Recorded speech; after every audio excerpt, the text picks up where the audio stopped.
Vamos a comentar hoy una nueva obra de misericordia de las calificadas como espirituales, que eso hay que entenderlo como ya explicamos, que es perdonar al que nos ofende. Una obra propia de un corazón misericordioso, fuerte, recio, porque no es fácil. En primer lugar, caigamos en la cuenta de lo que es una ofensa. La ofensa es la herida que uno recibe por culpa de otro. Hay ofensas más en el terreno, pues qué sé yo, de lo material y de lo visible. Por ejemplo, la violencia de cualquier tipo. Eso es una forma de ofender, pues yo que sé, alguien que te ha pegado, que te ha hecho violencia. Eso es una forma, ¿no? Pero hay otras formas de violencia, por medio de la palabra, el insulto. El hablar de ti en corrillos y sacar cosas medio verdad, medio mentira o mentira del todo.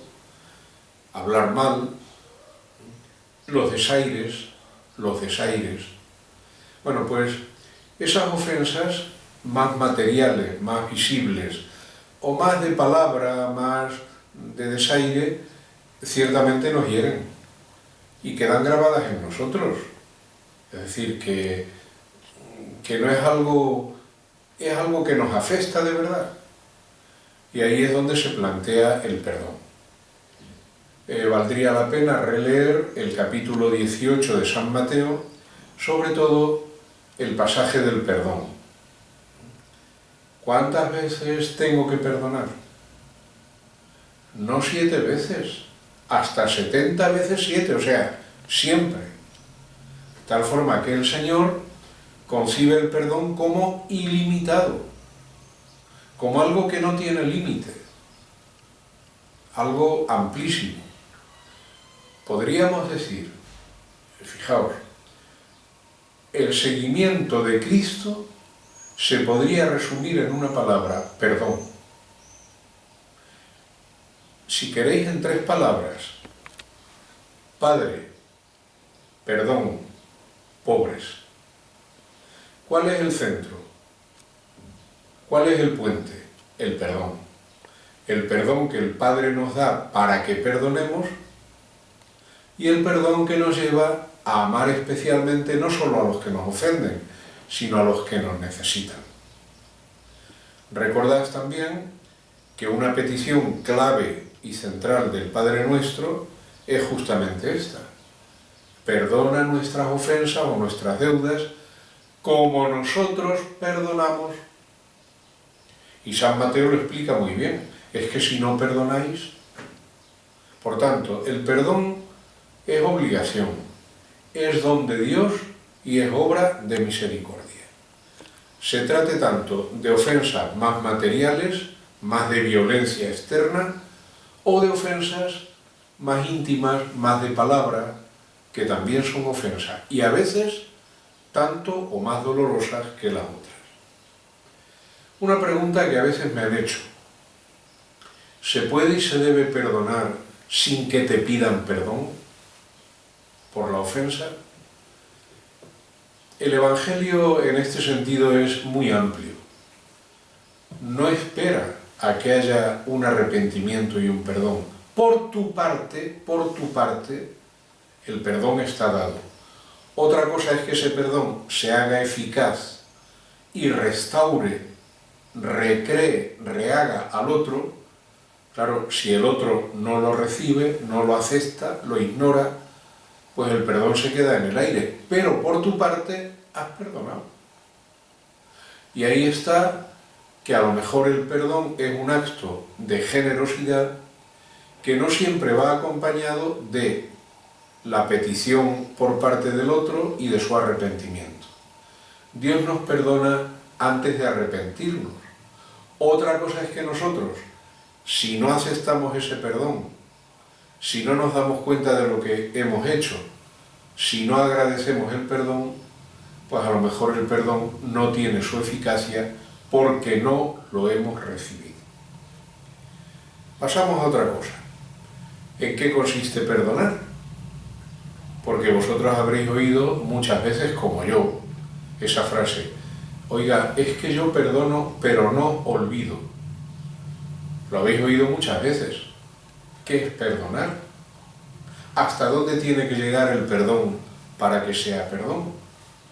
Bueno, pues vamos a hacer una especie de escala de abajo arriba.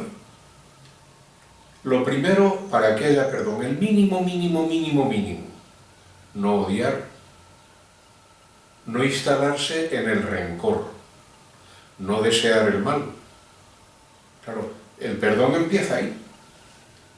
Cuando tú no tienes al otro como enemigo y no le odias y no te recreas en decir, pues mira, si le ocurriera tal cosa o tal otra, bueno, ya ahí hay un inicio de perdón y no pequeño. Por lo tanto, el no odiar, el no instalarse en el rencor, el hacer un acto de comprensión, yo creo que ya es un paso importante en el perdón. No es el perdón perfecto, ni mucho menos, pero es un paso importante. En segundo lugar, recuperar la consideración del otro, porque cuando nos ha ofendido su imagen cae. Este es un sinvergüenza, es un violento, es un embustero, es un calumniador. Bueno, el perdón, una vez que el odio se ha superado, es restaurar su imagen. Hombre, a lo mejor no es tanto. ¿Quién sabe la intención que tuviera? ¿Quién sabe las heridas que hay en su corazón? ¿Quién sabe si no se ha confundido y ha entendido mal lo que yo soy o lo que yo hago o lo que yo represento? Esa comprensión que lleva no solo a no odiar, sino a no menospreciar. Ah, amigo, esto ya es más serio. No menospreciar, tener consideración, recuperar de alguna manera la imagen del otro que se había derrumbado en mí, en mi corazón, cuando el otro me ofendió. Tercer paso, desearle el bien. Sí, desearle el bien. Pero hombre, con el mal que me ha hecho, pero vamos a ver, ¿perdonas o no perdonas? Y ahí hay dos cosas. Quien desea el bien a otro, reza por el otro, por su conversión, para que no vuelva a hacer eso a nadie. Rezar. Presentar a esa persona ante Dios como persona por la que yo me intereso e intercedo. Rezar. Y en segundo lugar, si fuera necesario, hasta ayudar. Es que es una persona que ahora mismo, pues mira, le ha ido mal la cosa, oye, pues si de una manera delicada y hasta oculta puedo echar una mano y devolver el bien al mal que me han hecho. Si te pegan en una mejilla, ¿qué quiere decir eso? Pues justamente esto, devolver el bien por el mal, hacer el bien al enemigo, rezar por los que nos persiguen, nos acosan y nos hacen el mal. Y ahí tenemos hoy pues cosas muy bonitas.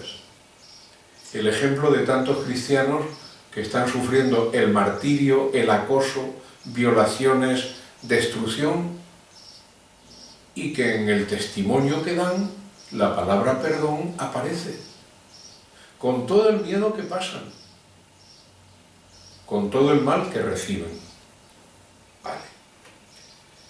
Pero claro, todo esto, conforme uno le va dando vueltas, hace surgir una cosa: ¿quién es capaz de perdonar? Madre mía, si el perdón es todo esto, ¿quién es capaz de perdonar? Lo primero que hay que decir, hay mucha gente que perdona. Y hay mucha gente que perdona de verdad y al máximo. No creáis que son 2 ni 3. Hay otras muchas que están en proceso de perdonar, que han empezado, pero que no han llegado al final. Sí hay gente que perdona, claro que la hay. Incluso ese que dice perdono pero no olvido, lo dice con tristeza, como diciendo, pero me gustaría también olvidarlo. Bueno, ¿de dónde viene la fuerza para perdonar? porque seguramente es la fuerza mayor que el hombre puede tener. ¿No decimos que el Evangelio son 3 palabras? Padre, pobres, perdón. El perdón es la manifestación más fuerte para el hombre de la omnipotencia divina. Porque cuando Dios me perdona, me rehace por dentro, me reconstruye. Y cuando tú perdonas a otro, aunque no lo veas, estás intentando reconstruirle. El perdón requiere que el amor de Dios esté en nosotros, que estemos unidos a Jesucristo, que en los sacramentos nos vinculemos con Él, que comamos su cuerpo y bebamos su sangre para ser una sola carne con Él. Y entonces sí, nos costará, a veces mucho, pero el perdón se realizará. El amor es la fuerza del perdón y el amor es la presencia del Espíritu de nuestro Señor Jesucristo en nuestra alma. Y una última cosa. Es importantísimo, fijaos que está hasta en el núcleo del Padre Nuestro. Y fijaos que Jesucristo nos presenta al Padre como el que perdona. Quien da el paso del perdón, quien perdona, está metido de lleno en el camino de la caridad. Es una de las señales, de los signos, de los síntomas de que la caridad de Dios habita en nosotros.